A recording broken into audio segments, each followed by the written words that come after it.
Look at that Sunday beard. That May the 6th Sunday beard. Welcome back, everybody. It's Sunday yet again, and let's get into the news. Friday night I went to see the Avengers. I was gonna go see it on Thursday, but decided not to. So I went and saw Friday in IMAX 3D. If you didn't know, that's where you have the largest screen and you have surround sound, and it's in 3D. Now, while I heard reviews because of the movie coming out overseas earlier on in the week saying that it was amazing, it got 97% on Rotten Tomatoes, I was still a little skeptical because sometimes those movie reports aren't always accurate. Well, this movie turned out to be an amazing movie. I assure you, if you have not seen this movie, you better go see it. Go see it however you can, preferably in IMAX. I definitely think that the bigger screen and the surround sound makes it that much better, but the movie was amazing. You had so many cool little action scenes and so much comedy threw in that I was actually dying and laughing. I was laughing my ass off, literally crying the whole movie there. It was going nuts. It was an amazing experience. Probably, like I said, the best movie I've seen in a long time, and I definitely recommend to go see it. So in side note, Avenger type news, there was a guy by the name of Anthony Lee, a cosplayer, that made a cosplay costume that resembles Iron Man. And by resembles Iron Man, I mean is Iron Man, pretty much. It has everything that you could expect on it. It works to a certain degree. Of course, it's not a lethal costume or he can't fly, but he does have the little gun pods that pop open. Of course, they don't work because that would probably be illegal. Although I don't think there's a law against an Iron Man costume working, so if you actually made an Iron Man costume, I think that it wouldn't be against the law. Of course, you would probably have to watch your back because everybody would be trying to steal it from you. But I do think that somebody should go out there and make one now. Just say it. No, I'm kidding.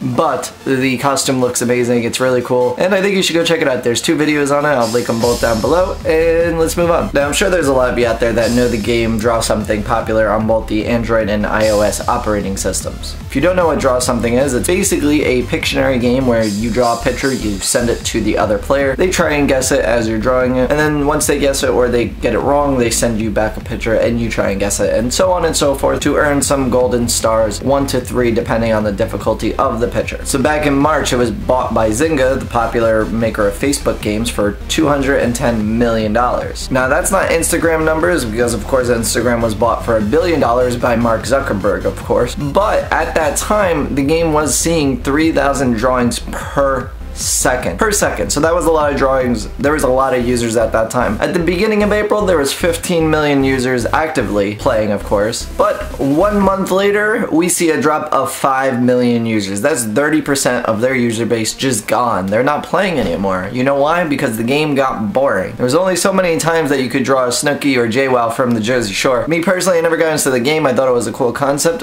but I just don't think it had any longevity to it to keep me enticed for a very long time like other games did. I believe now with these reports out, Zynga's gonna get off their ass and probably implement some cool things into it. However, I still don't think that it's gonna bounce back from this. Taking a third of your user base and just pretty much not having them there after only a month is a huge thing, and I don't think there's any recuperating. I think eventually it's just gonna dwindle down. It's on a downward slope, and that's it. It went to its highest peak and it will not recover. But I may be wrong. It may bounce back. They may add in some cool stuff. I really think that they should include the star system where you earn like points for your drawings and guessing other people's, and make it a little bit harder and difficult, but then be able to use those stars and say buy cool online things or maybe get some credits for other games. I don't know, do something like that. That would be really cool, and I think it would keep a lot of the user bases. That's just my input, but let's get on to our next story. So let's get into some gaming type news. And first up in gaming type news, we have the Elder Scrolls Online trailer. So on May the 4th be with you day, Bethesda, the creators of the Elder Scrolls series, have announced the official online trailer for Elder Scrolls Online. Now the trailer does not depict anything from the actual game, does not show gameplay, does not even give any kind of character insight or anything like that, but it just pretty much says, yeah,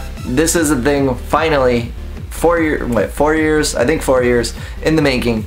It's finally coming out. I've been wanting a multiplayer Elder Scrolls game since Morrowind. If you did not know, that was the 3rd installment and was for the original Xbox. And the graphics, if you look back on it now, are so bad. So bad compared to both Oblivion and Skyrim. But a great game, had so many glitches you could exploit, and it was awesome. Even though the trailer displays nothing, luckily Game Informer has us covered with a screenshot. And while the screenshot still doesn't show that much in-depth into the game as we can get, all we could see is there's gonna be a class system, I think anyway, because because of the two characters that we see there, both a mage and a warrior, or hopefully they'll do something along the lines of Skyrim where you make your own character based on the skills you want to have, not something that's predetermined by a class system. Also, we see a Storm Archon, which we already probably knew that was going to be a bad guy because that's been in pretty much the last 3, I believe, if not longer, in the Elder Scrolls series. I believe it was in Morrowind anyway. Not entirely sure, but I'm pretty sure it was. Now, this will be a game that I'm going to be getting regardless of if there's a monthly subscription or not, or how much the game costs, whatever it is. I think it's going to be a fantastic game, something that I've been waiting for a long time, and something that I could finally get in on the ground floor. I've had problems getting into MMOs because once you try and get into an MMO, if you haven't been playing from the start, or at least the near start, you're pretty much screwed because everybody's got better equipment, and it's just not enjoyable unless you have friends that are going into it new with you. I don't know, I've tried World of Warcraft, I've tried other MMOs, and nothing's really appealed to me like this will, because I'm a big fan of Skyrim and Oblivion and Morrowind, and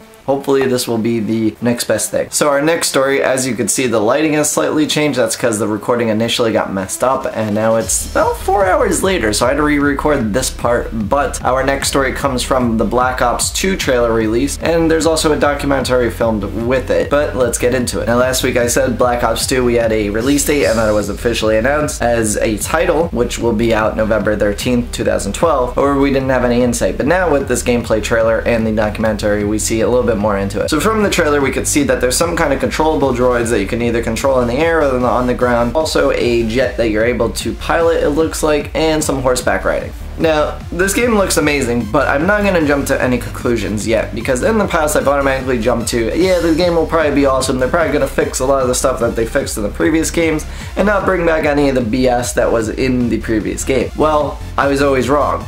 Modern Warfare 3 had stuff that was wrong in Black Ops and Modern Warfare 2 and was still brought back, or they just came up with new problems. Now, I'm sure that Treyarch and Activision will do their best to make sure that there's no BS things in it like there was in Black Ops or anything that we've seen in Modern Warfare, pretty much from Modern Warfare 1 or Call of Duty 4 all the way up to now, Modern Warfare 3. But we always have that one thing or a few things that sneak by and they just get exploited, which I hope is not the case, because I really want to have a Call of Duty game that I can enjoy fully without anything that really just gets under my skin. And that's why I don't play Call of Duty that much anymore, because there's just always so much stuff that gets under your skin. Don't get me wrong, I'm not trying to bash the game. It is a great game, it's amazing. I just wish the players on it were a little bit more smart and didn't exploit cheats to really piss off a lot of players, because that makes it not really enjoyable for anybody. Now, all I'm gonna say is that I'm a little unsure if I'm actually gonna purchase this game yet. I want to see more gameplay footage, see what the game is all about before I actually make a decision. Possibly I'd like to get a beta going and being able to see it, but that is a long shot,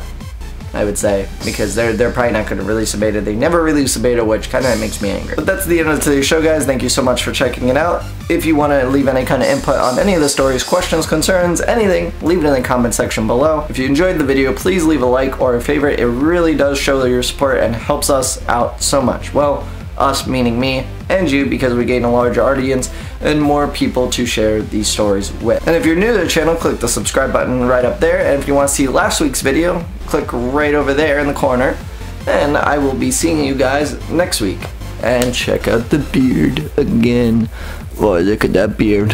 Oh, it's growing in pretty nice. It's like I think it's been about a month. No 2 weeks. That's what this has been. 2 weeks. Check this out. Got it right there. Oh, yeah. Alright, guys. See you on the next one.